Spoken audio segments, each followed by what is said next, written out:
অনেকদিন ধরেই ফ্রিজে কিছু মাছ ছিল, শিং মাছ, যেটা রান্না করা হচ্ছিল না। তো আজকে ভাবলাম যে শিং মাছটা রান্না করে ফেলি। মাছটা অত বেশি পরিষ্কার করা ছিল না, শুধু অল্প অল্প পরিষ্কার করা ছিল। এজন্য মাছগুলোকে আমি সুন্দর করে পরিষ্কার করে নিয়েছি। এই মাছগুলোর মাথা আমার কাছে একদমই ভালো লাগে না, কারণ এটা দেখতে মনে হয় যেন সাপের মাথার মতো। এজন্য আসসালামু আলাইকুম গাইস, সবাই কেমন আছেন? আশা করি ভালোই আছেন। আমার মিনি ব্লগে আপনাদের সবাইকে স্বাগতম। আমাদের বাসায় সবাই আলু পছন্দ করে, এজন্য মাছের সাথে কিছু আলু দিয়ে দেব। এগুলোকেও আমি সুন্দর করে কেটে নিয়েছি, সাথে আমি মশলাগুলোকেও কেটে নিয়েছি। আমি মাছটাকে সুন্দর করে লবণ মেখে ধুয়ে নেব। শিং মাছ আবার সাদা সাদা না হলে একদমই ভালো লাগে না। গ্রামে থাকতে আমার দাদুরে দেখতাম যে শিং মাছ না ভেজে শুধু মশলা মাখিয়ে তারপর রান্না করে, সেটা অনেক টেস্টি ছিল। কিন্তু আমার বাসায় মাছ না ভাজলে কেউ পছন্দ করে না। তো আমি আজকে শিং মাছ দিয়ে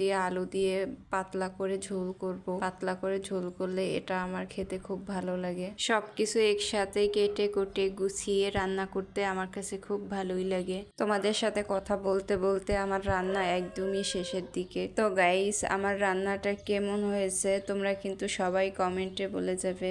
সবাই সুস্থ থাকবে, ভালো থাকবে। দেখা হবে নেক্সট ভিডিওতে। আজকে পর্যন্তই, আল্লাহ হাফেজ।